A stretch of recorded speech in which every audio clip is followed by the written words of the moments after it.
कि ये जो कालखंड चल रहा है कोरोना की पीड़ा के कारण, पैंडेमिक के, उसमें कुछ सारस्वत बातें हम कर पा रहे हैं, क्योंकि आज साहित्य की बहुत बड़ी आवश्यकता है। साहित्य न केवल शब्द और अर्थ का सहित भाव है, परंतु हित और रस से जुड़ा हुआ है। इनको हम साइंसेस और ह्यूमैनिटीज करके डिवीजन करते हैं। तो ह्यूमैनिटीज में जो लैंग्वेजेस हैं, लैंग्वेजेस के अंदर जो काव्य या साहित्य है, उसकी अथाह आवश्यकता है हर समय मनुष्य को सही मार्ग पर लाने के लिए। और साहित्य में जो महारथी आते हैं, विशिष्ट कवि, साहित्यिक लेखक आते हैं, और कालखंड आते हैं, जो ग्रंथों के जो उनके भूमिका होती है समाज के लिए, जो उनका जो संज्ञा होती है, ये सब चीजें काल के बहते के साथ साथ, मैं उसको श्री अरविंद की भाषा में कहूँगा, एक लेजेंड और एक सिंबल बन जाता है। उसी प्रकार कुरुक्षेत्र है, जिस प्रकार सावित्री है, जिस प्रकार महाभारत है। क्षेमेंद्र अगर महाभारत मंजरी की रचना काश्मीर में कर रहे हैं, तो उसमें भारत को केवल वाचना नहीं है, तो है, महाग्रंथ है, परंतु महाभारत के माध्यम से काश्मीर की और भारत के दुख तक देखना। waiting room for this meeting. ये क्या आया लिखा?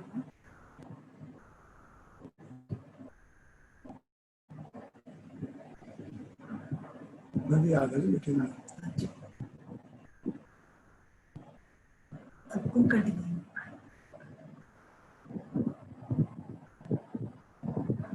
तेरा नाम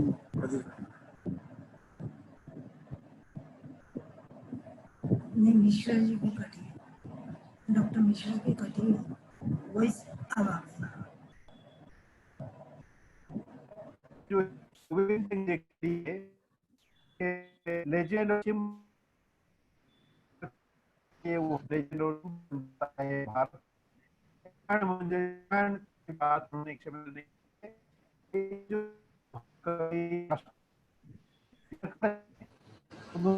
क्षेत्र के अंदर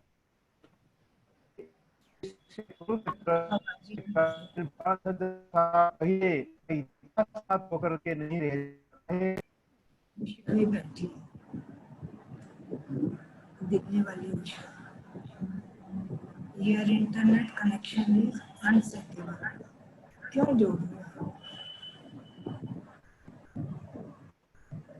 आपका इंटरनेट कनेक्शन? समसामयिक कालखंड के लिए भी उसकी प्रासंगिकता बन जाती है। इसलिए साहित्य, प्राचीन साहित्य, क्लासिक्स हम कहते हैं, क्लासिक्स का हम भी स्वाध्याय हैं, जबकि अभी कालखंड चल रहा है, इसके अंदर हम उसके लाभ उठाएं, और जो है समसामयिक उपयोग उसका जो होता है साहित्य का। ऐसा एक शब्द कुरुक्षेत्र है, जिसको लेकर गीता निबंध में एक अध्याय श्री रविंद्र ने भी लिखा, और यह कुरुक्षेत्र करके साहित्य अनमोल रत्न है। राष्ट्र कवि लिख करके कुरुक्षेत्र के माध्यम से राष्ट्र की आत्मकथा, ये जो अभिष्ठा है, उसको उन्होंने बयान किया है। तो आज हमारे जो पूर्व प्राचार्य और हिंदी साहित्य और भाषा विज्ञान की एक विशिष्ट ऐसे डॉक्टर श्रीमती शशि मित्तल जी हमारे साथ में विद्यमान हैं। इनसे पहले भी हमें के बहुत मौका मिला, और समय समय पर जो है हमारी चर्चा गोष्ठी में भाग लेते ही, और जो है एक आदर्श आचार्य के रूप में, एक आदर्श प्राचार्य के रूप में शिक्षा जगत में अपना नाम कायम किया है। और साहित्य में, हिंदी साहित्य में इसमें भी विद्यार्थी होने का प्रयास करता हूँ, क्योंकि उसके अंदर से इसे जो दिव्य साहित्य है उनका हमें अवश्य ग्रहण करना चाहिए, आस्वादन करना चाहिए। अब मैं निवेदन करता हूँ आदरणीय डॉक्टर शशि मित्तल जी को कि इस विषय पर वो हमारा मार्गदर्शन करेंगे। और साथ में जो श्रोता लोग यहाँ पर उपस्थित हैं, श्रोता लोग अभी हृदय से आभार व्यक्त करते हैं जी को, जो हमारे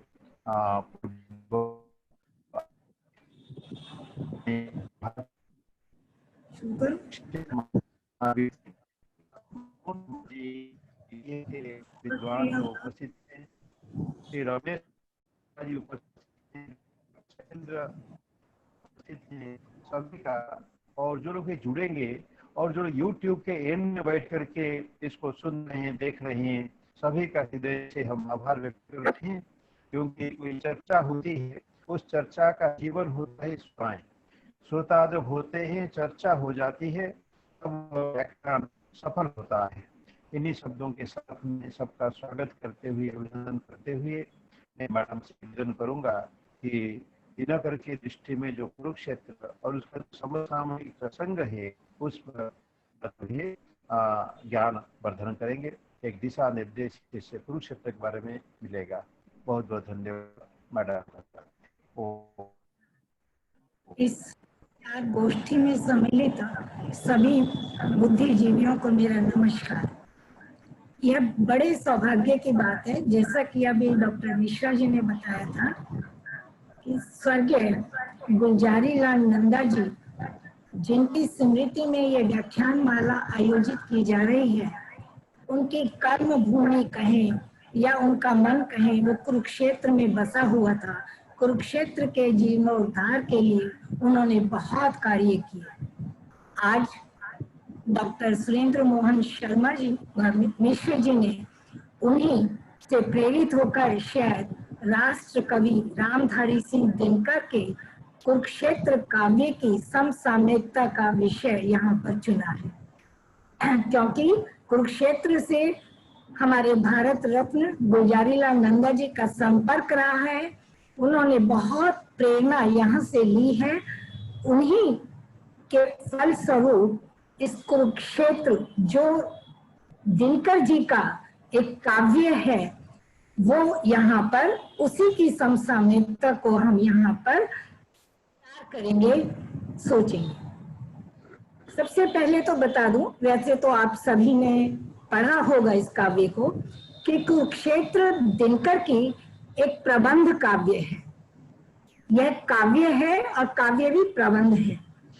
इस काव्य के निवेदन में दिनकर जी ने स्पष्ट कहा है, कुरुक्षेत्र की रचना भगवान व्यास के अनुकरण पर नहीं हुई है और ना महाभारत को दोहराना ही मेरा उद्देश्य था। अंत में कवि लिखते हैं, कुरुक्षेत्र एक साधारण मनुष्य का शंकाकुल हृदय ही है जो मस्तिष्क के स्तर पर चढ़कर बोल रहा है। वास्तव में थोड़ी सी कुरुक्षेत्र लिखने के पीछे कवि की जो पृष्ठभूमि रही है उसका भी मैं उल्लेख कर रही हूँ। कुरुक्षेत्र जो काव्य है वह 1946 में प्रकाशित हुआ था। 1945 में द्वितीय महायुद्ध समाप्त हो चुका था। उधर महात्मा गांधी जी के भी असहयोग आंदोलन चल रहे थे, क्योंकि आजादी तो हमें 1947 में प्राप्त हुई है। अतः इन सब का प्रभाव व्यक्ति के मन पर पड़ना, कवि के मन पर पड़ना स्वाभाविक ही था। कवि व्यास के महाभारत में युद्ध के कवि व्यास का जो महाभारत है उसके युद्ध के आरंभ में अर्जुन के मन में यह विचार आया था कि युद्ध में बंधु बांधवों का संहार करके क्या विजय पानी है, इससे तो भीख मांगकर तपस्या करता रहने में ही हमारी भलाई है। यही भाव उन्होंने श्री कृष्ण के आगे वर्णित किया था, श्रेयो भुक्तुम भक्ष्यम पीह लोके। तब श्री कृष्ण ने अर्जुन के संदर्भ प्रतिकूल विषाद को मिटाकर अपना कर्तव्य पूरा करने की अर्जुन को प्रेरणा दी।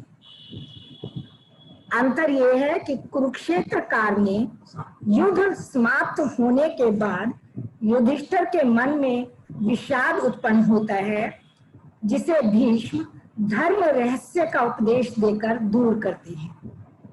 गीता में युद्ध तथा जीवन संघर्ष के आध्यात्मिक रहस्य का उद्घाटन हुआ है, जबकि कुरुक्षेत्र में युद्ध और संघर्ष की वर्तमान समाज व्यवस्था में अनिवार्यता व्यक्त की गई है।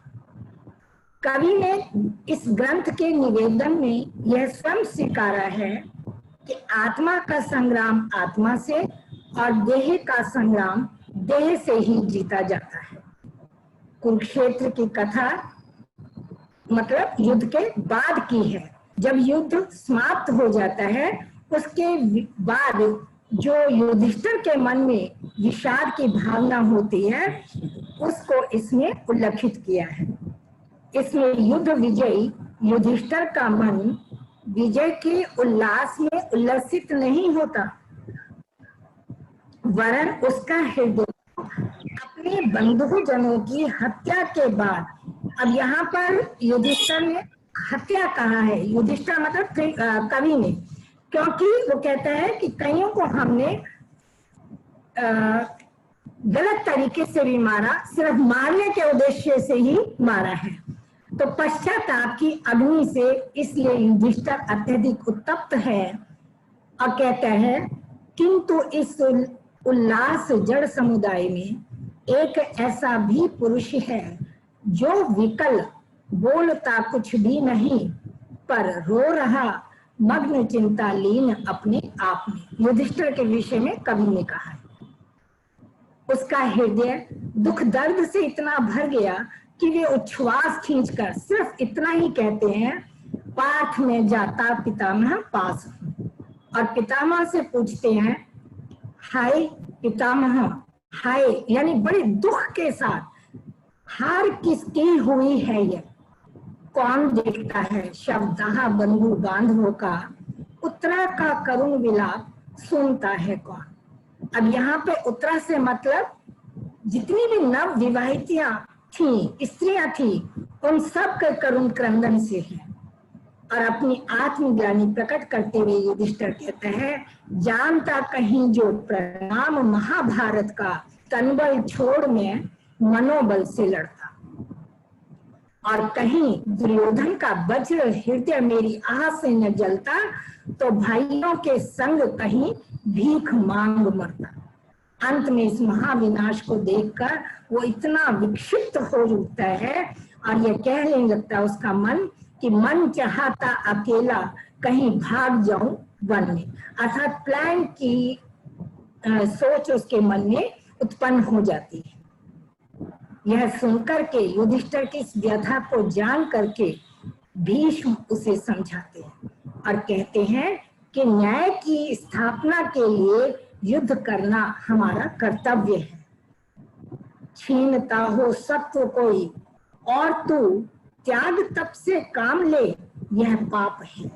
पुण्य है विच्छिन्न कर देना उसे, बढ़ रहा तेरी तरफ जो हाथ हो। इस प्रकार कवि वर्तमान समाज व्यवस्था में युद्ध और संघर्ष की अनिवार्यता को भी अभिव्यक्त करता है। इसी प्रकार अनीति और उत्पीड़न जब सीमा से बाहर चला जाता है तो जितनी भी मतलब हमारी सहनशीलता है, यानी सहिष्णु से सहिष्णु जन वर्ग भी विद्रोह कर बैठता है। कवि इस विद्रोह को पुण्य मानता है और उस स्थिति में सहिष्णुता को कायरता, पाप और आत्मा की ग्लानि कहता है। त्याग, तप, भिक्षा, विरागी योगियों के धर्म है। युधिष्ठिर को समझाता है, या मृषा पाषंड यह उसका पुरुष बलहीन का, जो सदा भयभीत रहता, युद्ध से यह सोचकर ग्लानि में जीवन बहुत अच्छा, मरण अच्छा नहीं। मतलब जो लोग ये कहते हैं अन्याय को चुपचाप सहन करते रहें, जैसा भी हो हम जीवित तो रहेंगे, उसका प्रतिकार करता है भीष्म। उसके लिए युधिष्ठिर को तैयार करता है कि हमें अपने अधिकारों की प्राप्ति के लिए युद्ध करना पड़ेगा। भीष्म युधिष्ठिर को समझाते हैं कि यह युद्ध केवल तुम्हारे ही कारण नहीं हुआ, क्योंकि युधिष्ठिर अपने आप को दोषी मान रहा है कि हमारे ही कारण यह युद्ध हुआ। तुम ही इसके कारण नहीं हो, अन्य राजाओं का भी इसमें स्वार्थ निहित था। अन्य राजा से तात्पर्य जो और चाहे कौरवों की तरफ से लड़े चाहे पांडवों के पक्ष में लड़े, वो सिर्फ तुम्हारे पक्ष में नहीं आए थे, उन सब के अपने अपने स्वार्थ निहित थे। अपने अपने प्रतिशोध, द्वेष, स्वार्थ, लोलुपता की जो आग उन राजाओं के मन में जल रही थी, वह तुम्हारा सहारा पाकर और भी भभक उठी। तब तो होता शुद्र अंतर्व्योम पहले व्यक्ति का, और तब उठता धड़क समुदाय का आकाश भी, क्षोभ से, दाहक घृणा से, गरल ईर्ष्या द्वेष से। इसलिए हे युधिष्ठिर, इस युद्ध में मारे हुओं के सामने केवल तुम 5 के सुख दुख नहीं, उद्देश्य केवल मात्र थे, और भी थे भाव उनके हृदय में, स्वार्थ के, नरता के, कि जलते शौर्य के, खींच कर जिसने उन्हें आगे किया। और हम देखें तो राजा द्रोणाचार्य से बदला लेने के लिए राजा द्रुपद युधिष्ठिर के पक्ष में लड़े, शिखंडी भीष्म से बदला लेना चाहता था। इसी प्रकार शकुनी दुर्योधन के बहाने अपने पिता के अपमान का बदला लेने के लिए कौरवों की तरफ से लड़ा, या ये कहिए कि शुरू से अंत तक मुख्य भूमिका निभाता रहा। कहने का तात्पर्य फिर वही है कि सबके अपने अपने उद्देश्य निहित था। इसलिए हे युधिष्ठिर, जो तुम ये बार बार कह रहे हो कि हम 5 पांडवों के कारण यह युद्ध हुआ, यह कहना गलत है।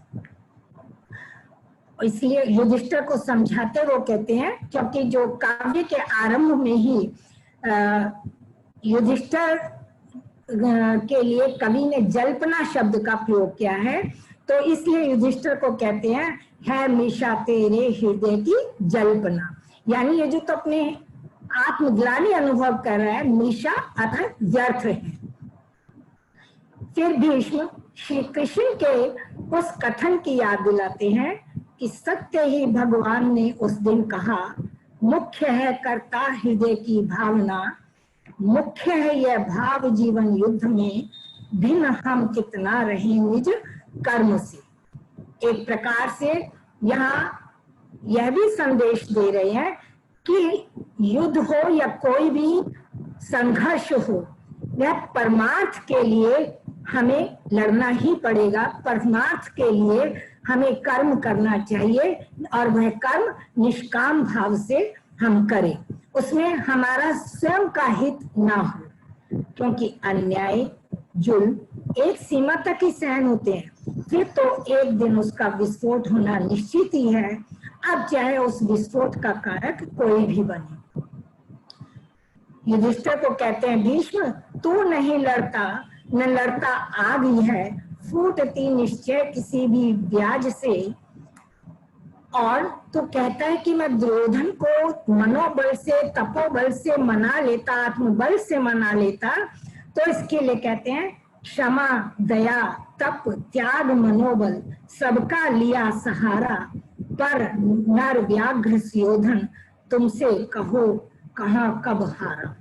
क्योंकि 5 गांव भी हम सबको पता है कि पांडवों को देने के लिए दुर्योधन तैयार नहीं हुआ था, और वनवास भी इन्होंने 13 वर्ष का काटा, ज्ञातवास भी काटा, तो कैसे कहते हो कि यदि हम वनवास ले लेते और अपना भीख मांगकर गुजारा करते। कवि कहता है क्योंकि व्यक्ति समाज में रहता है, वह अकेला नहीं रहता, उसे अनेक बार समष्टि के कल्याण के लिए अपने व्यक्तिगत हितों को भी त्यागना पड़ता है। समष्टिगत सुखों के आगे हमारे व्यक्तिगत हित गौण हो जाते हैं। किंतु उठता प्रश्न जब समुदाय का, भूलना पड़ता हमें तब त्याग को। और फिर भीष्म युधिष्ठिर से पूछते हैं कि तुम पांडव जब सब कुछ त्याग कर वन में चले गए थे, पूछ तब कैसा लगा यह कृत्य उस समुदाय को जो अन्य का था विरोधी, पांडवों का मित्र था।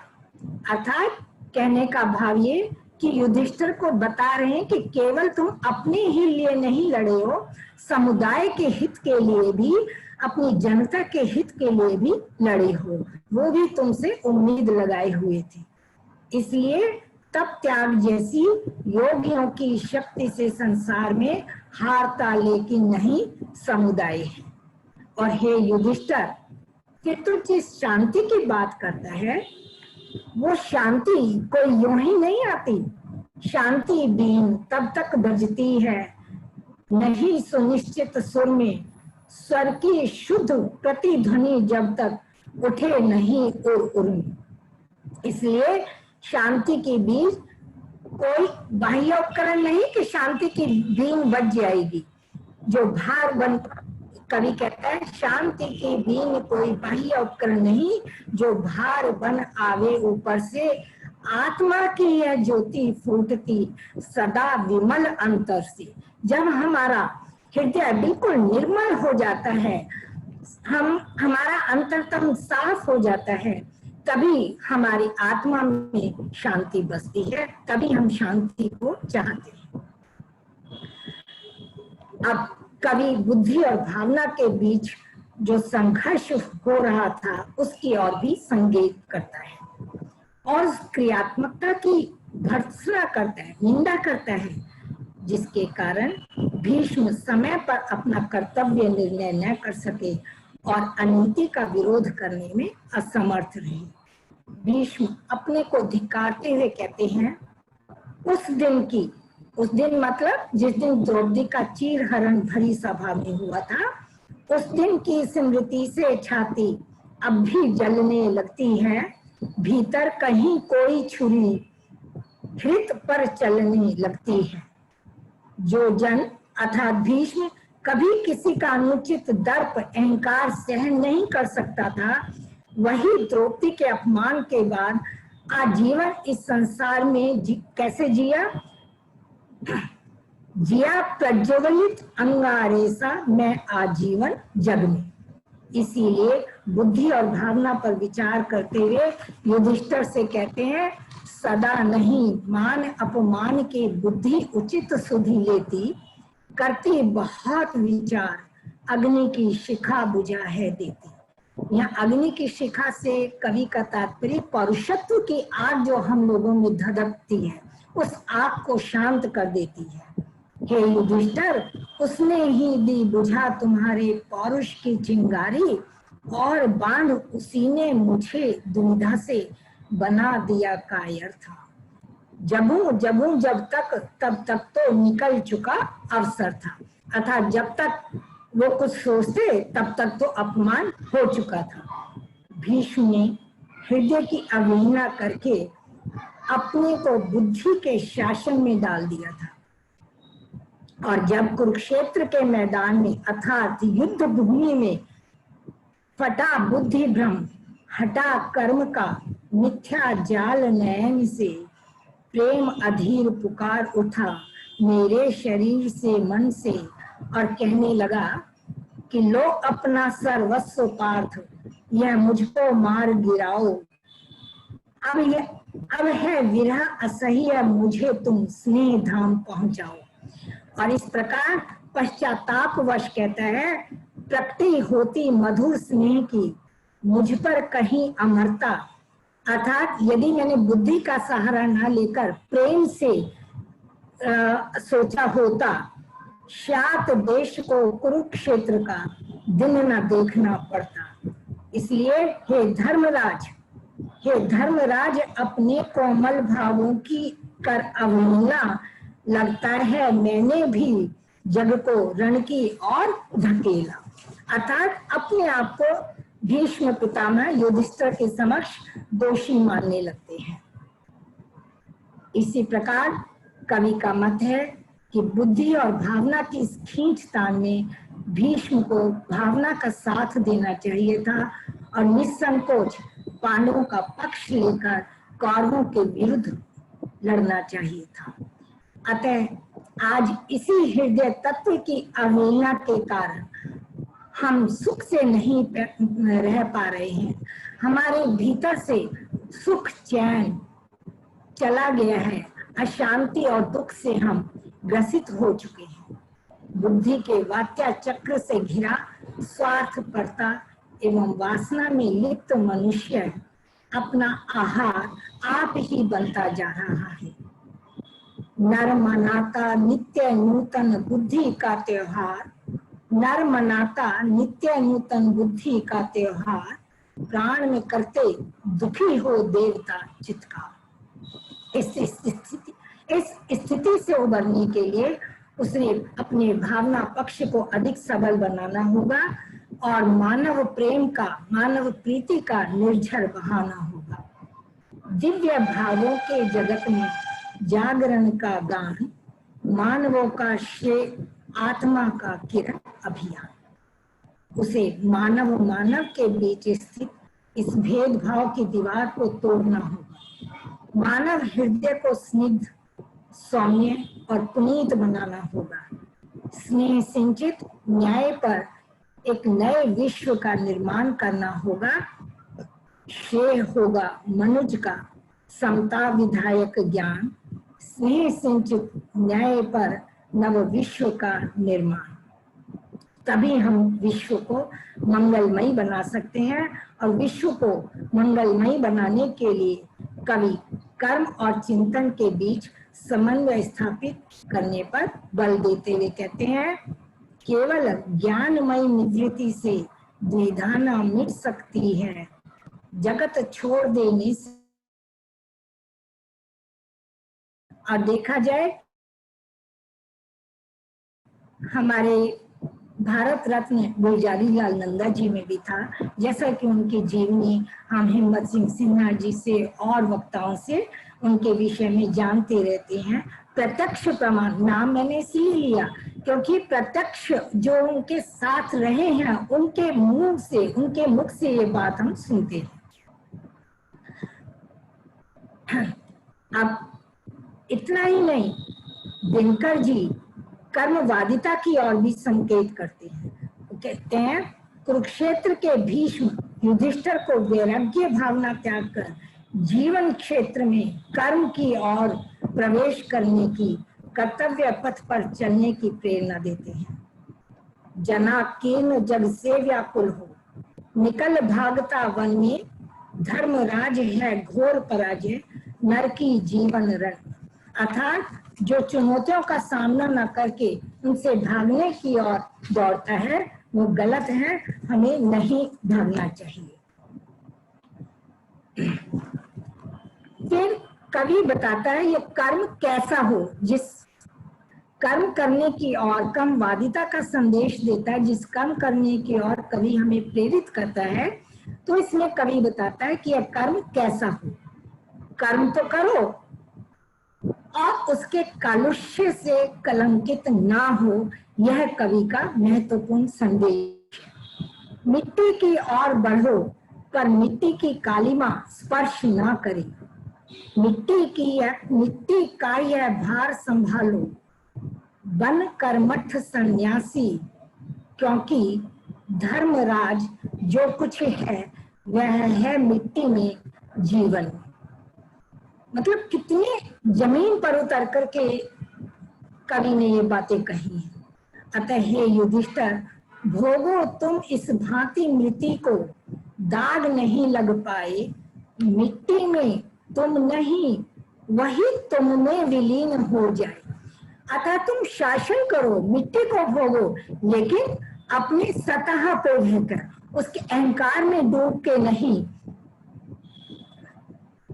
अब कर्म करने की और प्रेरित करने के साथ साथ कवि उन भाग्यवादियों की भी भर्त्सना करता है जो केवल भाग्य के सहारे बैठे रहते हैं और कर्म करने पर महत्व नहीं देते। कवि कहता है, भाग्यवाद आवरण पाप का और शस्त्र शोषण का, जिससे रखता दबा एक जन, भाग दूसरे जन का। अर्थात कहने का भाग यही है कि आज की पीढ़ी को, युवाओं को यही संदेश कवि दे रहा है कि हमें भाग्य के सहारे नहीं बैठना है, हमें कर्म की ओर भी चलना है, कर्म करना है। आज के इस निराश, जड़, मोहक्षण जीवन में कुरुक्षेत्र का आशावादिता का संदेश जगाना चाहता है, युवा पीढ़ी को निराशावादिता से निकालना चाहता है। उसे विश्वास है कि मानव प्रीति की स्निग्ध रश्मि फिर से उदित होकर मनुष्य के मानस पर छाए घोर अंधकार को विच्छिन्न कर दे। और इसलिए कहता है, जय हो अघ के गहन गर्त में गिरे हुए मानव की, हार मान हो गई ना जिसकी किरण तिमिर के दासी, न्यौछावर उस एक पुरुष पर कोटि कोटि सन्यासी। कवि का यह संदेश वास्तव में मानवतावाद पर आधारित है। भी अब ये नहीं है कि दया, क्षमा, करुणा इत्यादि की बात कवि या भीष्म नहीं करते। भीष्म भी युधिष्ठिर को समझाते हुए अंत में भीष्म भी करुणा, प्रेम, अहिंसा आदि के समर्थक हैं। वे भी सोचते हैं कि किस प्रकार फैले पृथ्वी पर करुणा, प्रेम, अहिंसा, और युधिष्ठिर को कहते हैं, जब होती अवतीर्ण शांति यह भय न शेष रह जाता, जब होती अवतीर्ण शांति यह भय न शेष रह जाता, शंका तिमिर ग्रस्त फिर कोई नहीं देश रह जाता। शंका तिमिर ग्रस्त फिर कोई देश नहीं रह जाता। मतलब ये है कि विश्व शांति का एक प्रकार से मार्ग यहाँ पर कवि ने बताया है कि कवि भीष्म के माध्यम से युधिष्ठिर को समझा रहे हैं कि जिस शांति की तू बात कह रहा है कि मैं राज्य को ना भोगता और तपोवन में चला जाता, ये जो शांति स्थापित थी दुर्योधन ने जो कर रखी थी, ये कृत्रिम शांति थी, ये तलवार के बल पर स्थापित की गई शांति थी, ये वास्तविक शांति नहीं थी। जैसा कि पहले ऊपर आया भी है कि शांति कौन सी, जो अंदर से, अंतर मन से निकले। तो इसलिए उस कृत्रिम शांति को की ओर भी संकेत करता हुआ युधिष्ठिर को कहते हैं, सब समेत प्रहरी बिठलाकर कहती कुछ मत बोलो। ये जो कृत्रिम शांति है, जो दुर्योधन के द्वारा स्थापित शांति थी, शांति सुधा बह रही न इसमें गरल क्रांति का घोलो, हिलो डुलो मत हृदय रक्त अपना मुझको पीने दो, अचल रहे साम्राज्य शांति का जियो और जीने दो। तो यही अंत में कहते हैं कि इस तरह की हमें कृत्रिम शांति नहीं चाहिए, हमें अंतर मन से निकली हुई शांति चाहिए, जिससे देश का बच्चा बच्चा, युवा, हर लोग उससे आपूरित हो, भरे हुए हो। भीष्म पितामह युधिष्ठिर को घर छोड़कर जंगल में जाने के लिए नहीं कहते हैं। एक आदर्श राजा की भांति उसे कहते हैं कि एक आदर्श राजा की भांति राज्य करने का, राज्य करो, राज्य करने का परामर्श देते हैं, सलाह देते हैं। क्योंकि कवि का लक्ष्य यह मानव कल्याण है, वे उसे मानव कल्याण के पथ पर ले जाना चाहते हैं। ये उसका प्राण में बहती प्रणय की वायु, मानवों के हेतु अर्पित मानवों की आयु। आज के मानव को शांति की ओर प्रेरित करके उसे आशावादिता का संदेश देते हैं, उसे एक किरण दिखाते हैं, उजाला दिखाते हैं। आशा के प्रदीप को जलाए चलो धर्मराज, हार से मनुष्य की न महिमा घटेगी, हार से मनुष्य की न महिमा घटेगी और तेज ना बढ़ेगा किसी मानव की जीत से। इस प्रकार कह सकते हैं कि कुरुक्षेत्र काल ने उन परिस्थितियों में, अब जैसा कि मैंने आरंभ में बताया कि कितने पहले, आजादी से पहले का ये ग्रंथ लिखा हुआ 1946 का है, और आज इतने वर्षों बाद भी कवि की उक्तियां, कवि के कथन हमारे लिए, हमारे समाज के लिए, हमारे युवा वर्ग के लिए सही उतरते हैं और हमें इनकी अनुपालना करनी चाहिए। और जब जब हमारा मन सोचने को विवश हो जाए, मैं तो यही कहूंगी कि कुरुक्षेत्र काव्य की शरण में आओ और अपने आप को प्रेरित करो। धन्यवाद।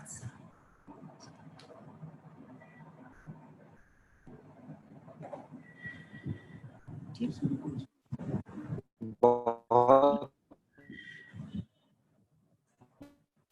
की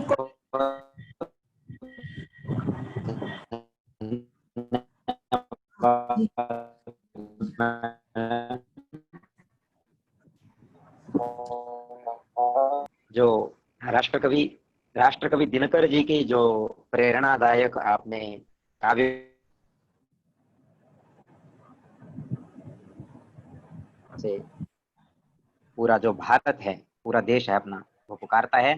वास्तव में उनकी कविता में एक ऐसी चेतना है, एक ऐसा भाव है जो एक मरे हुए व्यक्ति को भी इस प्रकार से जीवित करने का सामर्थ्य रखता है। इस प्रकार की उनमें वो चेतना भर देता है। जैसा एक काव्य का एक 4-5 पंक्तियां, जिस समय दुर्योधन दूत के रूप में आए हुए भगवान श्री कृष्ण को बांधने का प्रयास करता है, तो उस समय भगवान कहते हैं, रश्मिरथी कविता का ये प्रसंग है। हरि ने भीषण हुंकार किया, अपना स्वरूप विस्तार किया, डगमग डगमग दिग्गज डोले, भगवान कुपित होकर बोले, जंजीर बढ़ाकर साध मुझे, हाँ हाँ दुर्योधन बांध मुझे। यह देख गगन मुझमें लय है, यह देख पवन मुझमें लय है, मुझमें विलीन झंकार सकल, मुझमें लय है संसार सकल। अमरत्व फूलता है मुझमें, संहार झूलता है मुझमें, बांधने मुझे तो आया है, जंजीर बड़ी क्या लाया है। यदि मुझे बांधना चाहे मन, पहले तो बांध अनंत गगन, सोने को साध न सकता है, वह मुझे बांध कब दे सकता है। इस प्रकार की ये पंक्तियां जो राष्ट्र कवि हमारे रामधारी सिंह दिनकर जी की, जो बहुत ही प्रेरणादायक ऐसे प्रसंग, अनेकों प्रसंग ऐसे राष्ट्र कवि जी के द्वारा उनकी इस लेखनी से चमत्कृत हुए हैं, निकले हैं। तो ऐसे आज के विषय से हम बहुत ही गौरवान्वित और गर्वपूर्ण अपनी स्थिति को महसूस कर रहे हैं। तो अभी इस संबंध में किसी की कोई टिप्पणी है तो आप यहाँ उपस्थित कर सकते हैं, उपस्थापित कर सकते हैं। मैडम डॉक्टर शशि मित्तल जी यहाँ उपस्थित हैं, तो इस प्रसंग में कोई भी आप टिप्पणी यहाँ करना चाहते हैं तो अपने माइक को अनम्यूट करके मोबाइल से, तो आप यहाँ अपनी टिप्पणी रख सकते हैं। यह तो विचार विमर्श के लिए हम लोग इकट्ठे होते हैं। कोई भी बात हो, कोई भी किसी का विचार हो, हम आपस में सलाह मशविरा कर सकते हैं, क्या उपयुक्त है, क्या इसमें अनुपयुक्त है। तो मेरा कोई वक्तव्य नहीं। रामधारी सिंह दिनकर की जो कविता की पंक्तियां रश्मि रथी से अभी रविदत्त जी ने भी हमारे समक्ष पढ़ी हैं, उन्होंने कर्ण जैसे उपेक्षित पात्र को लिया, जिसका महाभारत में या किसी ने भी उतना रूप, विराट रूप या कहिए उनका जो शक्तिशाली प्रभुत्व था, उसको अभिव्यक्त नहीं किया था। उस उपेक्षित पात्र कर्ण को उभारा है रश्मि रथी में, और इसलिए ये बात आई है। तो अच्छा है। वही रविदत्त जी ने कहा है कि अपनी चेतना को जगाने के लिए हमें ऐसे कवियों की कविताओं से प्रेरणा लेनी चाहिए। जी बिल्कुल, आपने सत्य कहा मैडम। और इसमें इनको कवि से ज्यादा मेरे मत में मैं इनको एक ऋषि बोलूंगा, जो हमारे प्राचीन हिंदी के जो कवि हुए हैं, और वो एक माता सरस्वती के साधक उनको अगर कहेंगे तो वो कोई अतिशयोक्ति नहीं होगी, क्योंकि उनका स्वयं का जीवन भी इस प्रकार वो तपोपूर्ण होता था, और उस तपस्या साधना से ही निकले हुए वो शब्द, जैसे हमारे ऋषियों के द्वारा मंत्र दर्शन किया जाता था, इस प्रकार वो एक साधना के उच्चतम शिखर में पहुंचे हुए जो हमारे कवि होते थे। अभी हमारे यहाँ चैट बॉक्स में लक्षित महावीर जी हैं, ये इन्होंने टिप्पणी की है कि बहुत सुंदर व्याख्या मैडम ने की है, और कुरुक्षेत्र के नाम से युद्ध की याद आती है, किंतु कुरुक्षेत्र से शांति की सीख भी मिलती है हमें। बिल्कुल ये आज ही हमारे जो स्वामी शाश्वतानंद गिरी जी, जो आज उन्होंने एक 18 दिन का एक गीता का व्याख्यान आरंभ किया है, मैं उसको लाइव सुन रहा था। तो आज वो कह रहे थे कि जैसे श्रीमद् भगवत गीता जो है वो इस कारण से महत्वपूर्ण है आज के प्रसंग में, क्योंकि आने वाला जो समय है उसमें बिना युद्ध के हम कैसे शांति की स्थापना कर सकें, ये जो बात आज स्वामी जी ने कही, वो हमें गीता जैसे ग्रंथ से, या जो हमारे इस प्रकार के कवि हैं उनके वाणियों से इस प्रकार का सीख एक ऐसी मिलती है। तो बिल्कुल सही कहा आपने ये। और आप यहाँ अपने विचार रख सकते हैं, आप अनम्यूट हैं श्रीमान जी लक्षित महावीर। जी रवि दत्त जी नमस्कार, और बहन जी शशि को भी मेरा नमस्कार। बहुत अच्छा लगा, बहुत सुंदर लगा, और यह वास्तविकता मेरे मन में एक जागी कि जैसे आपने गीता का भी अभी नाम लिया, तो ये अक्सर हमारे यहाँ परिवारों में गीता को बहुत ही पवित्र माना गया, और गीता से मन में एक शांति की बात आती है। अक्सर जब कोई व्यक्ति मृत्युशैया पर भी होता है तो गीता की बात करी जाती है। यह हमने बम्बई की फिल्मों में भी देखा है कि कोर्ट में अक्सर दिखाते हैं कि मैं गीता पर शपथ लेता हूँ। लेकिन कुरुक्षेत्र के नाम से मन में ये आए कि कुरुक्षेत्र से मुझे शांति की सीख मिलेगी। साधारणतः यह होता है कि कुरुक्षेत्र के नाम से मुझे एक युद्ध की प्रेरणा मिलेगी। तो ये मेरे लिए एक बड़ा अद्भुत प्रसंग था, और शायद डॉक्टर शशि जी इस चीज पर आज जैसे एक बात चल रही है भारत के चारों तरफ, चीन और पाकिस्तान से कुछ कुरुक्षेत्र नहीं लेकिन शायद उससे भी बड़ी कुछ विश्व युद्ध जैसी भी कुछ बात चल रही है। तो क्या कुरुक्षेत्र की इस रामधारी सिंह दिनकर जी की रचना को हम आज के प्रसंग में देख सकते हैं? बिल्कुल। रामधारी सिंह दिनकर की जो जितने भी राष्ट्र कवि होते हैं या महाकवि होते हैं, इनकी रचनाएं किसी एक समय काल में बनी हुई नहीं होती है, उससे ही सीमित नहीं रहती है। वैश्विक होती है, सार्वकालिक होती है। अब राष्ट्र भक्ति की जैसे बुझती हुई शिखा है, हमारे आज के युवाओं में अपने लिए जीने लगे हैं। राष्ट्र भक्ति उनके अंदर से ओझल होती जा रही है, लुप्त होती जा रही है। उस राष्ट्र भक्ति की बुझती हुई शिखा को नया जीवन देने के लिए कवि इस ग्रंथ में परमात्मा से याचना करता है। किसकी? अंगार की। के प्यारे स्वदेश के हित, प्यारे स्वदेश के हित अंगार मांगता हूँ, चढ़ती जवानियों का श्रृंगार मांगता हूँ। मतलब कहने का ये है कि मैंने नहीं, कवि ने कहा कि युद्ध भी होए। वही इसके आरंभ में ही भूमिका में मैंने बताया था, आत्मा का आत्मा से और शरीर का देह से। कवि ने अपने सब निवेदन में कहा है, कुरुक्षेत्र के जो ग्रंथ है उस काव्य ग्रंथ के निवेदन में, कि इसमें इस बात को कवि ने रखा है। तो यही बात है कि ये द्वंद्व जो है हमारे सबके मन में आजकल उठते रहते हैं, जागते रहते हैं, मैं ये करूं या ना करूं, असमंजस की स्थिति में रहते हैं। तो उस द्वंद्व के लिए, उस संघर्ष करने के लिए कवि यहाँ पर हमें प्रेरित करता है कि असमंजस की स्थिति में चुपचाप अन्याय को या जिसे हम नहीं चाहते उसे ना सहो, संघर्ष करो और आगे बढ़ते रहो, अपने आप, अपने हृदय को भी शांत करो। इसी संदर्भ में डॉक्टर शशि जी, मेरा इसी संदर्भ में एक और प्रश्न है कि जैसे महाभारत के पूरे प्रसंग में गीता का उपदेश आता है, और हमें सबको पता है कि महाभारत की लड़ाई तो पांडवों और कुरुक्षेत्र में हुई, लेकिन गीता का उपदेश श्री कृष्ण जी ने दिया। इसी प्रकार जो ये कुरुक्षेत्र रचना है, तो ये दिनकर जी अपनी समझ से बता रहे हैं या उन्होंने कृष्ण का या किसी और के संदर्भ में बता रहे हैं? ऐसा है, मैं एक थोड़ा सा दिनकर जी की कुरुक्षेत्र रचना से निवेदन पढ़ रही हूँ, जो स्वयं दिनकर जी ने लिखा था कि कुरुक्षेत्र की रचना भगवान व्यास के अनुकरण पर नहीं हुई है। भगवान व्यास जिन्होंने गीता और जिन्होंने महाभारत की रचना करी, और ना महाभारत को दोहराना भी उनका उद्देश्य था। मुझे जो कुछ कहना था वह युधिष्ठिर और भीष्म का प्रसंग उठाए बिना भी कहा जा सकता था, किंतु तब यह रचना शायद प्रबंध के रूप में नहीं उतरकर मुक्तक बनकर रह गई होती। तो भी यह सच है कि इसे प्रबंध के रूप में लाने की मेरी कोई निश्चित योजना नहीं थी। मैंने बहुत आरंभ में जब ये शुरू किया था तभी बताया था कि कवि का जो मन है, यहाँ पर जिस समय उसने ये ग्रंथ लिखा, उस समय दो स्थितियां थी हमारे देश में।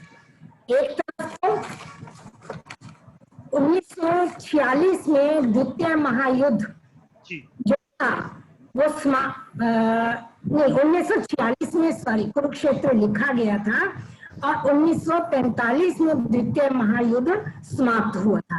तो यानी युद्ध का विनाश दिनकर के पृष्ठभूमि में रहा था और दूसरी तरफ महात्मा गांधी का असहयोग आंदोलन चल रहा था। आजादी हमें मिली नहीं थी, कुछ पहले शायद 1945-46 के आसपास एक बार असफल भी हो गया था।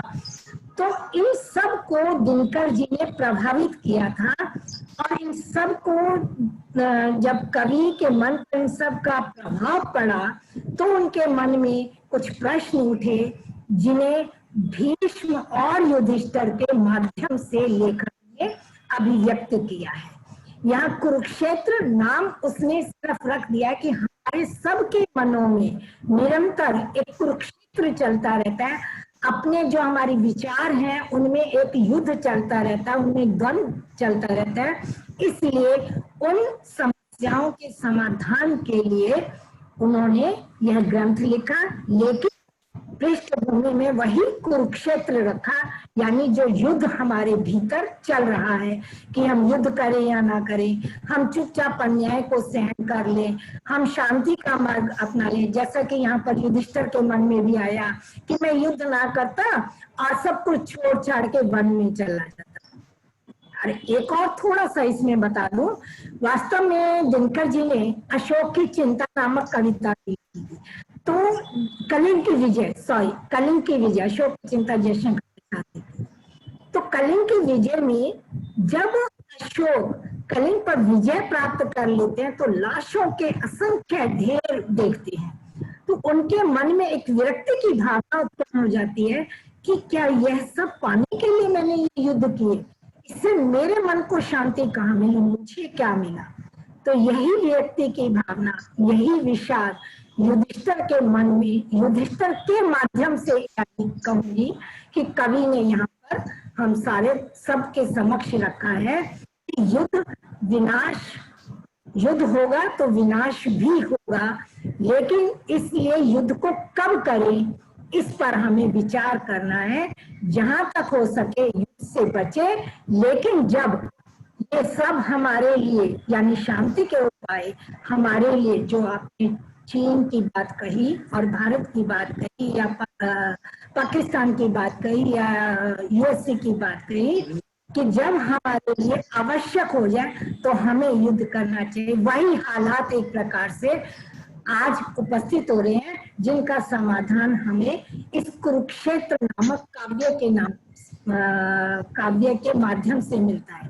मतलब फिर अंत में यही कहूंगी कि कुरुक्षेत्र कवि ने महाभारत वाले कुरुक्षेत्र को नहीं लिया, केवल अपने मन, यहाँ पर कुरुक्षेत्र जो हमारे मन में एक निरंतर युद्ध चलता रहता है, ये कोई सी भी तरफ डालना है। कुरुक्षेत्र महाभारत में अर्जुन के मन में शुरू में ही युद्ध से पहले ही एकदम से विषाद उत्पन्न हो गया, लेकिन यहाँ आप देख रहे हैं युद्ध के बाद युधिष्ठिर के मन विषाद भावना जागृत। बहुत अच्छा। महाभारत नहीं, बिल्कुल भी नहीं है, लेकिन हमें इससे प्रेरणा अवश्य लेते रहना चाहिए। कुरुक्षेत्रकार यानी दिनकर जो है शांति के पक्ष में भी है, त्याग तप इत्यादि की भी बात करते हैं और यह भी कहते हैं कि लेकिन वही बात है, फिर मैं उनकी वही बात दोहराती हूँ कि उन्होंने निवेदन में कहा है, अपने इस निवेदन में स्वीकारा है कि आत्मा का संग्राम आत्मा से और देह का संग्राम देह से ही जीता जाता है।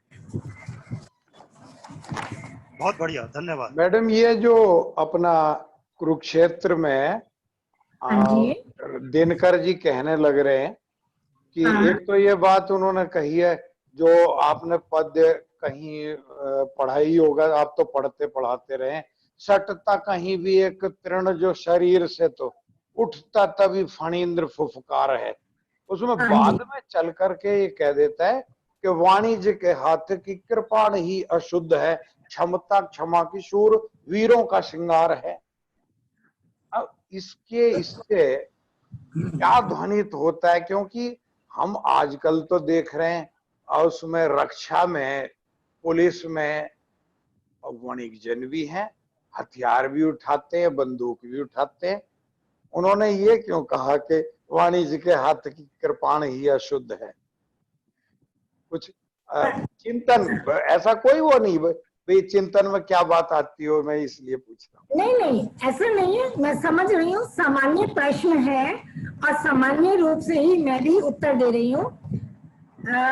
दिनकर जी के मन में, जैसा कि मैंने आरंभ में ही बताया था, कि युद्ध और शांति को लेकर कई प्रश्न उठते चले गए थे और उन्हीं प्रश्नों को, अपने भावों को उन्होंने इस कुरुक्षेत्र नामक काव्य में अभिव्यक्त किया है। अभिव्यक्त करते हुए जब वो, आपने जिन कोटेशंस का उदाहरण दिया है कि वो कहते हैं कि हमें भाई शोणित भी उठानी है, तलवार भी उठानी है, क्योंकि यदि हम तलवार नहीं उठाएंगे तो हम निर्बल कहलाएंगे।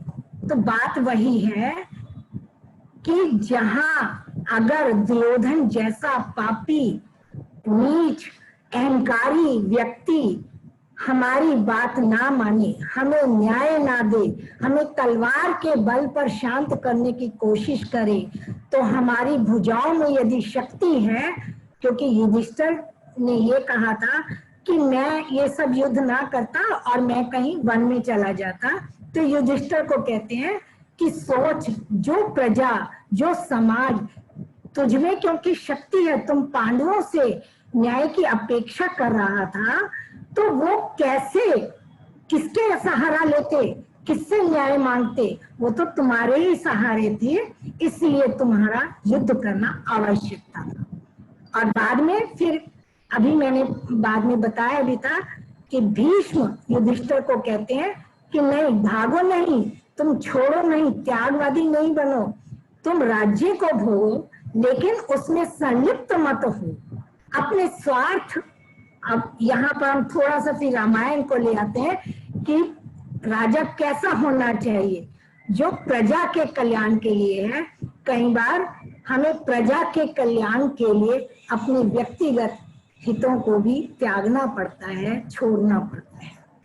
फिर दूसरी बात यहीं पर आ जाती है कि देखिए, यहाँ पे मैं थोड़ा सा रामायण से भी प्रसंग उठा रही हूँ और खुद कवि ने भी उठाए थे युधिष्ठिर को समझाते हुए। इसके तीसरे सर्ग के आखिर में उठाया है कि जब जंगल में अस्थियों का पुंज देखते हैं, राक्षसों की हड्डियों के ढेर लगे हुए हैं, और श्री राम धनुष बाण उठा लेते हैं, तो सीता उनसे पूछती है कि तुमने ये धनुष बाण क्यों उठाया, तुम क्यों संहार कर रहे हो? तो कहते हैं, देखिए, कानन में देख अस्थि पुंज मुनि पुंगों का, दैत्य वध का था किया प्रण जब राम ने, मति भ्रष्ट मानवों के शोध का उपाय एक शस्त्र ही है। पूछा था कोमल मना वाम ने, यानी सीता ने पूछा, तब राम उत्तर देते हैं, नहीं प्रिय, सुधर मनुष्य सकता है तप से, त्याग से भी। उत्तर दिया था घनश्याम ने, आपका परंतु वश चलता नहीं सदैव, पतित समूह की कुवृत्तियों के सामने। तो पतित समूह की, यानी दुर्योधन जैसे, रावण जैसे जो अत्याचारी पुरुष हैं, अन्यायकारी हैं, उनके सामने तो हमें हथियार उठाने ही पड़े। कुरुक्षेत्र का हमें तीसरा और चौथा सर्ग अच्छे से पढ़ना चाहिए। मतलब इसमें अनेक प्रश्न, बार बार युधिष्ठिर के माध्यम से, भीष्म के माध्यम से प्रश्न, कवि के मन में प्रश्न उठ रहे हैं और फिर खुद ही उनका समाधान भी दे रहा है कवि, ऐसा आभास होता है, ऐसा प्रतीत होता है। ये तो मैडम, ये जो अपना उत्तरायण की बात भी ले आए हैं, वहां भीष्म से कहलवाई है रामधारी सिंह दिनकर ने। हाँ। वो जो आई हुई मृत्यु से कहा, अजय भीष्म ने की, योग हाँ। नहीं जाने का अभी है इसे जानकर, हाँ रुके रहो पास कहीं और स्वयं लेट गए, बाणों का शयन बाण का ही उपधान कर। हाँ जी। व्यास कहते हैं रहे यूं ही वे पड़े विमुक्त, काल के करों से छीन मुष्टिगत प्राण कर। और पंथ जो हति विनीत कहीं आस पास, हाथ जोड़ खड़ी रही मृत्यु शास्ति मान कर। उसने तो मृत्यु को भी साइड में कर दिया, भीष्म जैसा महारथी। लेकिन उत्तरायण में सूर्य आए तो मैं प्राण छोड़ूं। ये जो बात ये निकाल के लाए, तो महाभारत का है या कहाँ? है ना, कुरुक्षेत्र काल की दृष्टि से हम दिनकर जी की दृष्टि से सोचें या आज के मानव की दृष्टि से भी सोचें, तो भीष्म ने इसलिए अपने प्राणों को रखा कि मैं यहाँ पर, यानी जो मैंने प्रतिज्ञा करी थी कि इस कुरुक्षेत्र, इस हस्तिनापुर में मैं न्याय शासक रखूंगा, तो उस न्याय की स्थापना हुई है कि नहीं, यह वो देखना चाहते थे। अंत में क्योंकि रामधारी सिंह दिनकर ने भी कहा है ना, जहाँ और भावना का पक्ष आता है, तो भीष्म से अपनी गलती भी स्वीकार कराई है कि अगर उस समय भावना का पक्ष लेता तो शायद ये महाभारत ही नहीं होता। अर्थात युद्धि और अपने आप को भावना के पक्ष में डुबोकर ही उन्होंने अपने आप को अर्जुन को पूर्ण रूप से समर्पित कर दिया और अपनी मृत्यु का राज भी बता दिया, है ना। एक मिनट डॉक्टर ललित जी, मैं 1 मिनट आपको बता देती हूँ। यहाँ देखिए कवि ने कहा है, इसके निवेदन में कहा है कि विजय नामक कविता लिखते लिखते मुझे ऐसा लगा मानो युद्ध की समस्या मनुष्य की सारी समस्याओं की जड़। इसी क्रम में द्वापर की ओर देखते हुए मैंने युधिष्ठिर को देखा, जो विजय इस छोटे से शब्द को कुरुक्षेत्र में बिछी हुई लाशों से तोड़ रही थी। और यही आपको पता है अशोक करते हैं, किंतु यहाँ भीष्म के धर्म कथन में प्रश्न का दूसरा पक्ष भी विद्यमान था। आत्मा का संग्राम आत्मा से और देह का संग्राम देह से जीता जाता है। अब भीष्म के माध्यम से महाभारत में नहीं है, कवि ने अपनी विचारधारा को अभिव्यक्त किया है। तो यह कथा इसलिए युद्ध के अंत की है। युद्ध के आरंभ में तो स्वयं भगवान ने अर्जुन से जो कुछ कहा था उसका सारांश भी अन्याय के विरोध में तपस्या के प्रदर्शन का निवारण ही था। ठीक है मैडम, बहुत अच्छा, अति शोभनम। तो अच्छा लगा, आपकी वाणी सुनने को मिली है। बहुत अच्छा, बहुत ही अच्छा बात है मैडम के व्याख्यान से सुनने को मिली है।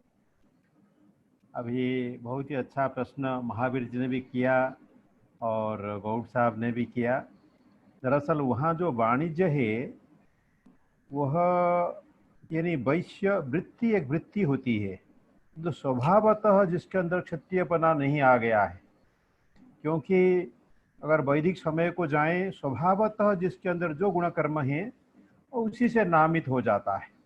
हमारे यहाँ पर जैसे आज भी आदमी में बहुत सारे लोग हैं जो क्षत्रिय कुल से नहीं है, परंतु उनके अंदर क्षत्रियपन जो है कुट कुट कर भरा हुआ है।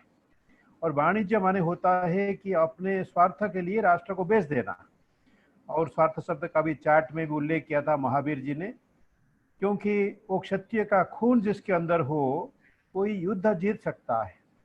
और कुरुक्षेत्र उसको उन्होंने लिया जहाँ अंगारा की बात हुई, वो ऋग्वेद में एक मंत्र में ऋषि कहता है अग्निमिच्छध्वम भारता, हे भारत के लोग तुम अग्नि को चाहो, उस अग्नि को अगर अपने अंदर तुम नहीं समाओगे तुम जो है विश्व के युद्ध को नहीं जीत सकते हो। और भाई कुरुक्षेत्र महाभारत का कुरुक्षेत्र ज्यों त्यों न हो, परंतु आधुनिक समय को महाभारत मान करके या 1946 से पूर्ववर्ती समय को महाभारत मान करके उसके अंदर एक कुरुक्षेत्र रूपी कमल को उन्होंने खिलाया। श्री अरविंद ने विदेश में रहते हुए जिस समय कुछ लोगों के सहयोग की छोटी गोष्ठी बनाई थी भारत की आत्मा को जानने के लिए, नहीं पराधीन भारत की आत्मा को जानने के लिए, उस गोष्ठी का नाम रखा था लोटस एंड डैगर, यानी कमल और डैगर माने एक प्रकार का छुरा होता है जिससे वार किया जाता है। तो यानी वो जो कमल है वो कमल केवल एक अहिंसा का प्रतीक नहीं है। इसलिए हिंसा कैसी हो, उस हिंसा के स्वरूप को भी दिनकर तय करते हैं। और भीष्म जो एक कंफ्यूज कैरेक्टर है, अत्यंत बुद्धिमान है, उनको बुद्धि के पक्ष में दिनकर जी रखा, जैसे कि मैडम बता रही थी, परंतु भावना पक्ष जो है उनमें कम है। वो भावना नहीं जुड़ रही है। अंदर चाहते हैं कोई योग्य न्यायकारी शासक आए हस्तिनापुर में, परंतु प्रत्यक्षतः उसके बारे में नहीं कर सकते हैं, क्योंकि प्रतिज्ञा ऐसी उन्होंने ले ली, जो भी गद्दी पर बैठेगा मैं उसके साथ में हो जाऊंगा। इस प्रतिज्ञा के कारण से भीष्म चाहते हुए बहुत सारा नहीं कर पा रहे हैं। यानी पूरे शांति पर्व और अनुशासन पर्व होने से पहले भीष्म अपने स्वभाव में पूर्णतः नहीं आ पाते। जब जब वो कृष्ण को देखते हैं तब तक महाभारत के अंदर उनके अंदर परिवर्तन तो होता है, परंतु फिर भी अपनी प्रतिज्ञा से बंधे हुए हैं। ऐसा एक पुरुष है। इसलिए जब ही एक गुरुचरण दास लिखते हैं धर्म the difficulty of being good, यानी जो अच्छा होना, और उसको धर्म का लक्षण माने, तो युधिष्ठिर को उसके अंदर उन्होंने एक पूर्ण नेता के रूप में, नायक के रूप में सिद्ध किया है कि युधिष्ठिर का जो समझ है, जो धीरज है, जो सूझबूझ है, अगर चीरहरण के समय में वो अगर जो है वो बोल उठते या भाइयों को कहे कि पकड़ लो इनको, मार दो, वही पांडव कुल समाप्त हो जाता और जो है युद्ध नहीं होता, ना पांडव बचते। तो यानी कितना सूझबूझ, कितना धीरज, और उस धीरज को देखें युधिष्ठिर के अंदर, देखेंगे सचमुच वो बड़े भाई होने के योग्य थे और भाइयों को संभाला। और द्रौपदी वो उस्काती है। गौड़ साहब जानते हैं हमारे कितने सुंदर द्वैत वन के संवाद में वहाँ कैसे उठ करके कह रही है कि निरस्त नारी समया दुराधय, ये कौरव लोग जो है दुष्ट व्याधि हैं, कोरोना है ये, और ये जो है हमारे नारी का जो मर्यादा है उस मर्यादा को ये लांघ लिया है। इस करके तुम 5 भाई माँ को लेके, मुझे लेकर के जंगल जंगल में फिर करके क्या कर रहे हो? तुम देखो दुर्योधन कैसे कर रहा है। अतः उसको जवाब देना है तो अभी जवाब देने का सोचो, और इस प्रकार से बातों से नहीं बात बनेगी। तो इस प्रकार के सारे, इसलिए कभी कुंती को हीरो बताया जाता है महाभारत का, कभी द्रौपदी को हीरो बताया जाता है, कभी कृष्ण को हीरो बताया जाता है, और कभी अर्जुन को हीरो बताया जाता है। परंतु वह हीरो, जैसे महाभारत सीरियल में कहा कि वो काल जो है वो हीरो है, वो काल सारा कुछ करता है। पर महाभारत में भी शांति पर्व में काल के ऊपर बहुत कुछ कहा माँ व्यास जी ने। इसका कुरुक्षेत्र मैंने कहा war and piece Leo Tolstoy ने लिखा, युद्ध और शांति, उसमें भी महाभारत उनका उपजीव्य रहा है। लियो टॉल्स्टॉय बहुत पहले लिखा उन्होंने, फिर 1946 में अगर दिनकर जी ने लिखा कुरुक्षेत्र को, 1950 में सावित्री का अंतिम संस्करण आया पंडिचेरी में, उसके अंदर भी कुरुक्षेत्र, उससे पहले कुरुक्षेत्र गीता निबंध में एक चैप्टर के रूप में आता है, और कुरुक्षेत्र भी सावित्री के अंदर एक सिंबल के रूप में उतर रहा है। और 13वां अध्याय गीता का उसका प्रथम श्लोक में मनुष्य के शरीर को ही कुरुक्षेत्र बताया गया है। संपूर्ण पर्यावरण कुरुक्षेत्र है, आज भी विश्व एक कुरुक्षेत्र है, और लक्ष्य होता है कुरुक्षेत्र को धर्म क्षेत्र बनाना। अगर वह अहिंसा से धर्म क्षेत्र नहीं बन सके, जैसे गए थे 5 गांव मांगने के लिए कि अहिंसा से धर्म क्षेत्र बन जाए, नहीं हो पाया, तो कुरुक्षेत्र को बनाना पड़ा, इन हिंसा को करना पड़ा। इसलिए महाभारत स्वयं कहता है कि तथा हिंसा परं तपः, अहिंसा परम धर्म है, परंतु हिंसा जो है परम तपस्या है। नपे तुले हिंसा, उसको किस प्रकार से आचरण करना पड़ता है, इसको योद्धाओं को जानना चाहिए। इस करके हमारे जब भी आर्मी कभी कोई कार्रवाई करती है, बहुत सोच समझ के साथ में उतने कार्रवाई करती है जिससे बहुत कुछ न बिगड़े, और जो है हमें सही ढंग से हम प्रति का जवाब दे दें। तो इसलिए कुरुक्षेत्र को पढ़ने और पूरा पढ़ूंगा। और रश्मि रथी से ने बहुत सुंदर प्रसंग को उठाया। वो जो रश्मि रथी है और जो कुरुक्षेत्र है और दिनकर के अंदर राष्ट्र कर भरा हुआ है, कैसे उनके भारत के परिधान, कैसे भारत के विचार, और स्वतंत्रता से पूर्व समय में हिंदी साहित्य के अंदर को देना, और कैसे हुआ, कि सबके साथ में गीता थी, जिसमें स्वतंत्रता संग्रामी और दिनकर जी एक अद्भुत राष्ट्रवादी महाकवि हैं। और ये मैडम का जो व्याख्यान है बहुत सुंदर, उन्होंने इन चीज़ों का भी कितना अच्छा उदाहरण पूर्वक सब चीज़ों का उन्होंने जवाब दिया। और कोई प्रश्न हो, ये बहुत मुझे अच्छा लग रहा है। हमें हिंदी साहित्य के ऊपर भी कुछ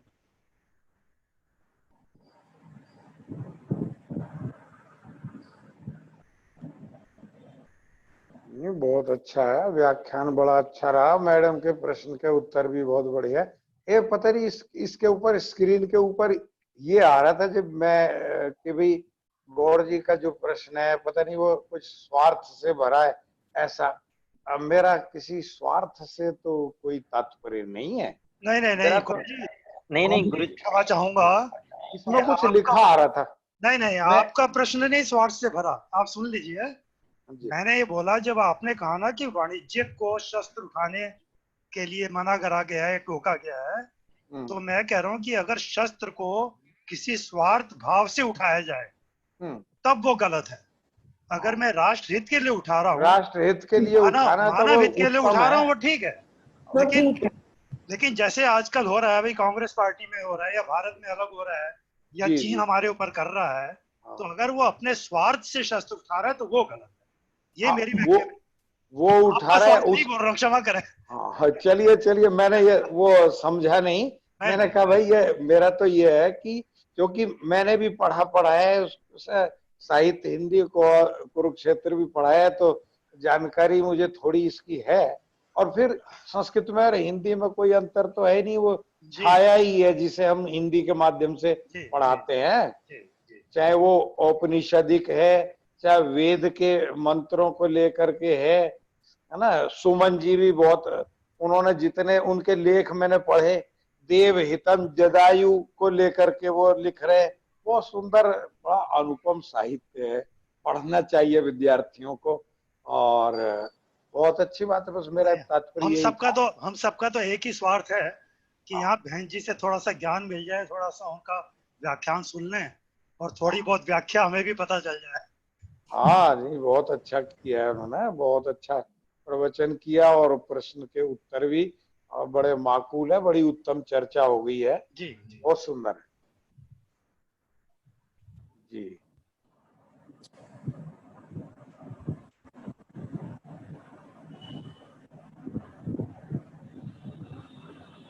जी बहुत ही अच्छी चर्चा आज की हमारे इस व्याख्यान में रही।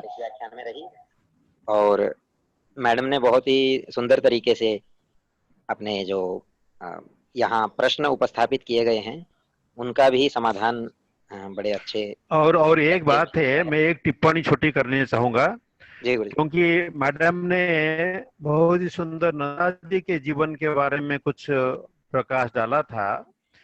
उनको भी आप देखेंगे कि कैसे सूझबूझ संपन्न युधिष्ठिर की तरह, अगर युधिष्ठिर को आधुनिक कुरुक्षेत्र में आप ढूंढे तो गुलजारलाल नंदा जी हैं। उन्होंने स्वयं को जिस प्रकार आरंभ से लेके परतंत्र भारत से लेकर के स्वतंत्र भारत तक 1986 तक जब केडीबी का उन्होंने गठन किया, उसके बाद में भी क्या सूझबूझ का उन्होंने परिचय दिया। 2 बार प्रधानमंत्री रहता हुआ व्यक्ति साइकिल चलाकर कैथल पेऊहा में जाकर के किताबों को उठा करके ला रहे हैं लाइब्रेरी बनाने के लिए कुरुक्षेत्र में। यानी वो कैसे एक महात्मा और महात्मा गांधी के शब्द में कहेंगे तो ऐसे सत्य और जो सत्याग्रह है, सत्य और अहिंसा है, ये कितने बड़े पुजारी हैं, जबकि उनको किसी का भी सहयोग प्राप्त नहीं है। इस प्रकार व्यक्ति के बारे में जो महात्मा गांधी बताते हैं वो अद्भुत है। और उन्होंने सचमुच उन्होंने कुरुक्षेत्र को चुना, कहाँ पैदा हुए थे और कहाँ पर आकर के रहे थे और कहाँ पर आकर के बसे दिल्ली से। और जो है ये उनके साथ में ये जो राष्ट्र कवि दिनकर हैं, वो तो कवि नहीं थे, वो नेता थे, परंतु उन्होंने भी साहित्य लिखा। और पीछे डॉक्टर हिम्मत सिंह सिन्हा जी हमें बता रहे थे कि कैसे गुरु तेग बहादुर के ऊपर पुस्तक लिख करके उस पुस्तक की भी कभी चर्चा होनी चाहिए, अध्ययन होना चाहिए। और उसके अंदर राष्ट्र के मर्म को उन्होंने भर दिया है। और गुरु तेग बहादुर के त्याग के माध्यम से वह भारत राष्ट्र की अस्मिता को देखना चाहते हैं। और उसी इसलिए वो महावीर जी ने कहा था, उसका स्पष्टीकरण गौड़ जी ने भी दिया है कि वो जो स्वार्थ है, यानी हमारे अंदर 4 तरह की प्रवृत्तियां जीवित रहनी चाहिए। एक ब्राह्मणपना, एक क्षत्रियपना, एक वैश्यपना, एक शूद्रपना, और चारों प्रवृत्तियां वैदिक भारत, शाश्वत भारत के लिए आवश्यक हैं। और उन्होंने कहा था कि जो लोग व्यक्ति जो है, यानी जो दुकानदारी करे, उससे तलवार नहीं उठेगा। अतः जो तलवार लेकर के युद्ध भूमि में खड़े हों राष्ट्र कार्य के लिए, उसको क्षत्रिय का जो वीर्य है उसको उसके अंदर डालना पड़ेगा। तो इस करके जो बड़े इन सभी भावनाओं से मुक्त, और देखिए कि बिहार के अंदर क्या भावना, क्या जातियाना भावना और जो कास्टेज फीलिंग है वो शुरू हो चुका था, और परंतु उसने कभी बिगाड़ा नहीं हमारे स्वतंत्रता संग्राम को। आज स्वतंत्रता के बाद में जातिवाद जैसे ग्रास कर रहा है, स्वतंत्रता से पूर्व लोगों ने अपने जातिवाद को भूल करके, यहाँ तक संप्रदायवाद को भूल करके, सभी लोग जो भी संप्रदाय आज भारत में उपस्थित हैं, इन सभी लोगों ने भारत के स्वतंत्रता में बहुत बड़ा जो है वो भूमिका अदा की है। इन सबको देख करके भारत के अंदर ऊर्जा है, इसी ऊर्जा को लेकर के विश्व के अंदर ऐसे दिव्य साहित्य की भी रचना हो रही है। और उसके लिए हमारे जो साहित्यकार हैं, ये वेदों से लेकर के हम दिनकर तक आए, इसके अंदर जो राष्ट्रवाद है, अस्माकं वीरा उत्तरे भवन्तु, उत्तर में हमारे वीर हों अगर ऋग्वेद कहता है, तो ये आज भी साकार है। आज भी उत्तर में मान देखिए, लद्दाख के अंदर हमारे वीर अगर सशक्त नहीं होंगे तो हमें लोग जो है खदेड़ देंगे। हमारे कैलाश को छीन लिए, क्या क्या हमसे नहीं छीन गया है, और जो जो छीन गया है वहां पर हमारे शत्रुओं का निर्माण हो रहा है भारत के चारों तरफ। तो इस करके भारत को फिर उसी स्वरूप में लाने के लिए, ऊर्जा को भरने के लिए, हमारे अंदर जो भेद हैं उनको दूर करने के लिए रामधारी सिंह दिनकर जैसे राष्ट्रवादी कवियों के बहुत सशक्त प्रयोजन है। इनके साहित्यों का दोहन करना जितने से आवश्यकता है, इसी प्रकार से इस प्रकार के साहित्य की रचना भी बहुत बड़ी आवश्यकता है, ताकि इसके अंदर छोटे स्वार्थ ना हो, कोई भेद ना हो, कोई गुटवाद ना हो। तो इस प्रकार के साहित्य की, वो इसको हम वाम साहित्य भी नहीं कहेंगे, इसको हम दक्षिणपंथी साहित्य भी नहीं कहेंगे, इसको हम स्पष्टवादी, राष्ट्रवादी, मानवतावादी साहित्य कहेंगे। उस महापुरुष को सत सत नमन। और रवि दत्त आगे। जी, अन्य किसी का कोई प्रश्न हो तो आप यहाँ रख सकते हैं, अभी कोई जिज्ञासा है, कोई टिप्पणी है तो। और तदनंतर हम इस व्याख्यान को संपन्न करेंगे। आपकी टिप्पणियों के लिए स्वागत है।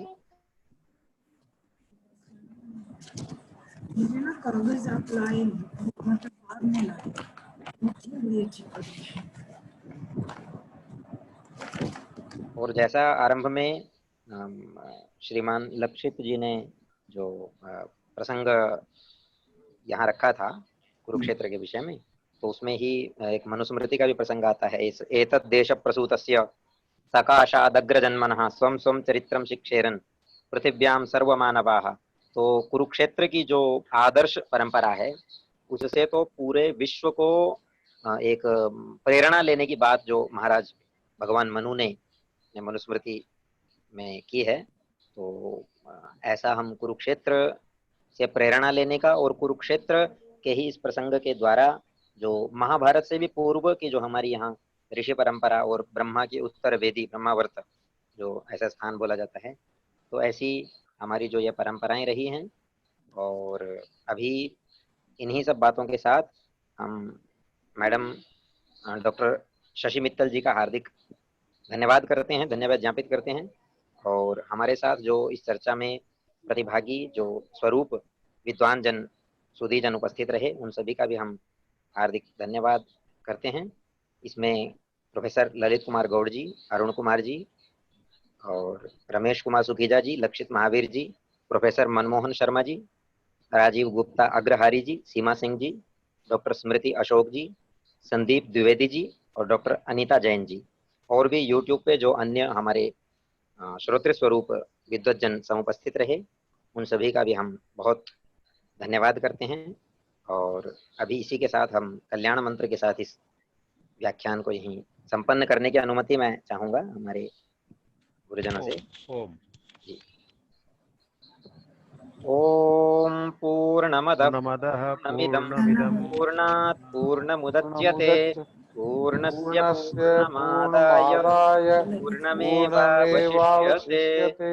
सर्वे भवन्तु सुखिनः, सर्वे सन्तु निरामयाः, सर्वे भद्राणि पश्यन्तु, मा कश्चित् दुःखभाग् भवेत्। ओम शांति शांति शांति। ओम नमः सर्वेभ्यः, सभी को नमस्कार प्रणाम। ओम। और हमारे आने वाले कार्यक्रमों में भी आप इसी प्रकार से समुपस्थित रहेंगे ऐसी आशा